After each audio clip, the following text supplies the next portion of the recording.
Era uma época de guerra e de guerra civil. Revoltas nas cidades. Heresias dentro da igreja. Uma época cheia de conflitos amargos em casa e no exterior, quando os homens começaram a tomar seus destinos em suas próprias mãos. O final da Idade Média, neste episódio de A Tradição Ocidental. E agora o professor da Universidade da Califórnia, Eugene Weber, em sua jornada através da história da civilização ocidental. Estamos agora nos séculos 13 e 14, mais conhecidos como o final da Idade Média. É um tempo de mudanças, de novas economias, novos poderes e a formação de um novo tipo de Estado. Por outro lado, ele está cheio dos mesmos horrores, guerras infindáveis, pobreza terrível, pragas mortais. Podemos chamar de uma época de transição, embora todas as épocas sejam de transição. Pode-se dizer que ela era crescentemente dinâmica, mas você não gostaria de viver nela. Os camponeses ainda representavam 80 a 90% da população, e isso continuaria assim até o século XIX. Nobres e clero ainda eram ricos e poderosos, e permaneceriam assim por muito tempo.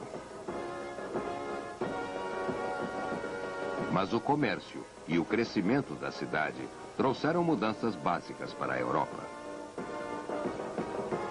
Burgueses, mercadores, pessoas da cidade em geral, introduziram as novidades do dinheiro, economia, capital, investimentos, noções de lucro e trabalho assalariado, novas divisões sociais e novas tensões que vieram com elas.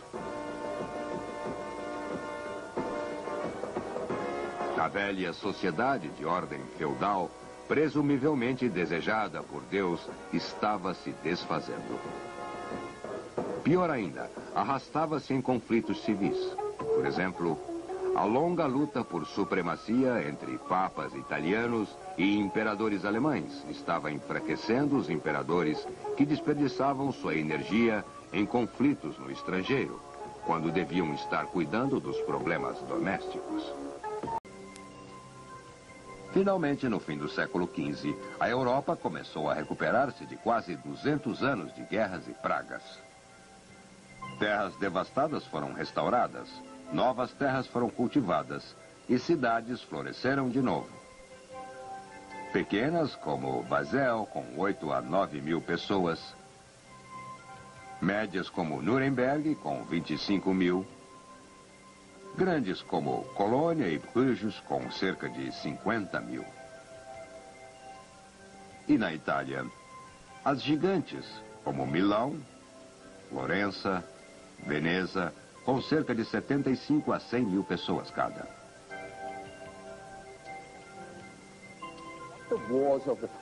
O que as guerras dos séculos 14 e XV iniciaram, acabando com a nobreza e fortalecendo os reis, essas cidades iriam continuar. Agora, um novo e dinâmico grupo social havia aparecido, e era profundamente antifeudal, a classe média. Cidades pequenas e grandes haviam declinado, conforme a economia e a segurança declinaram no século XIV. No século XVI, elas voltam. E prósperos homens da cidade começam a se afirmar. Na Itália e Alemanha, onde o governo central era fraco ou não existente, eles criaram o que se tornaram verdadeiras cidades-estado. Na Inglaterra, e num grau menor na França, eles se tornaram aliados da coroa, contra a aristocracia feudal. Elites urbanas não apenas ganham dinheiro, mas adquirem posições de poder, entrando na administração real, onde podem manipular o comércio. Ainda assim, à medida em que aumentam em número, enquanto a economia mercantil monetária aumenta, a vida do campo também foi afetada. A demanda urbana por alimento e matéria-prima possibilita ao povo do campo trabalhar as fazendas por lucro e não apenas pela mera subsistência. O aumento de preços e maior quantidade de dinheiro também dava aos camponeses os meios de comprar sua liberdade, trocar o trabalho de seu vizinho por pagamentos em dinheiro ou mudar para as cidades, onde, como dizia o ditado, o ar da cidade dá liberdade. Muitas coisas que aconteceram neste período e mais tarde, inclusive a Renascença e a Reforma, eram sintomas do desenvolvimento da classe média urbana. Foi nos anos 1300 e 1400 que famílias comuns receberam sobrenomes, o que lhes possibilitava um novo tipo de personalidade. Foi também neste período que mais homens sem berço começaram a obter reconhecimento e poder. O melhor exemplo disso eram os grandes líderes italianos de guerra dos séculos XIV e XV, os condottieri. Esse é Francesco Sforza, cuja família reinou em Milão. Seu pai era um fazendeiro. Sir John Hawkwood era filho de um curtidor de peles. Ele tornou-se capitão-geral de Florença e casou-se com a filha de um duque. Erasmo Gattamelata e Bartolomeo Colleoni eram plebeus que se tornaram generais de Veneza. Estátuas deste tipo eram até então reservadas aos imperadores romanos, mas agora plebeus podiam aspirar às honras de reis. Ainda mais significativo eram os burgueses ricos, que começaram a competir com os senhores feudais por patentes e títulos. Esse é Dick Whittington, que fez fortuna e tornou-se Sir Richard Whittington, Lorde Prefeito de Londres. Naquela época em diante, o título de cavaleiro podia ser obtido no condado. E depois de 1500, na época dos Tudors, todos os grandes ministros, como Thomas Cromwell, William Cecil e seus descendentes, saíam das novas classes médias e não da nobreza feudal.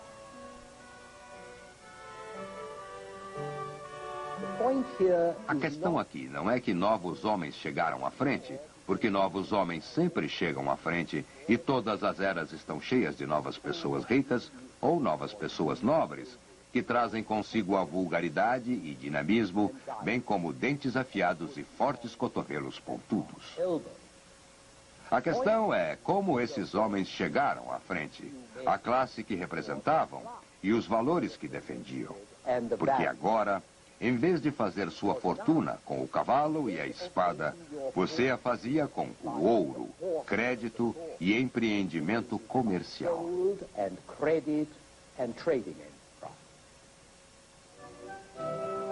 Não era mais o cavaleiro que perambulava pelo país, mas cada vez mais o trabalhador, o aprendiz em busca de trabalho, agora que a ordem feudal havia sido derrubada.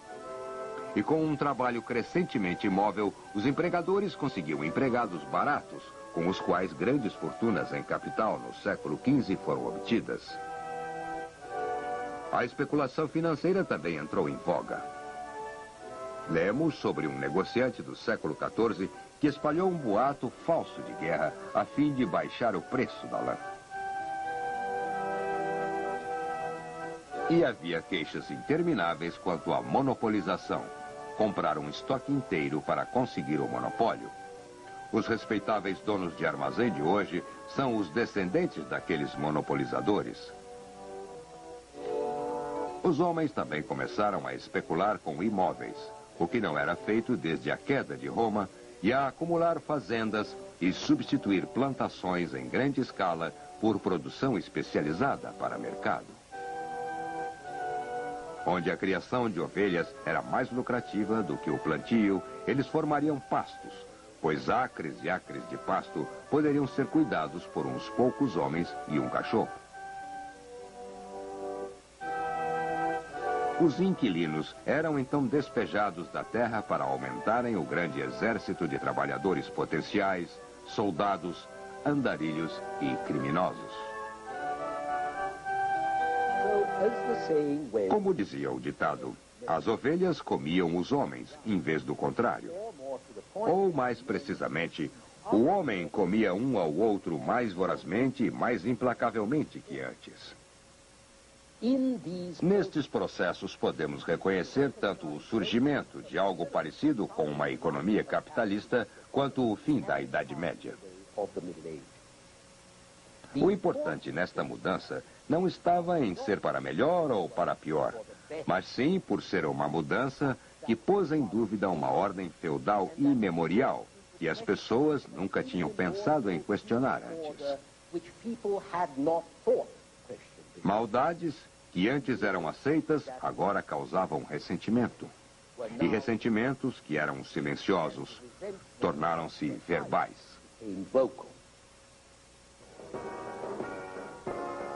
Num mundo onde o destino pessoal não era mais esculpido em pedra, os pobres eram agora responsabilizados por sua pobreza. E os pobres, por sua vez, responsabilizavam os outros, e assim a Europa entrou numa era de conflito social.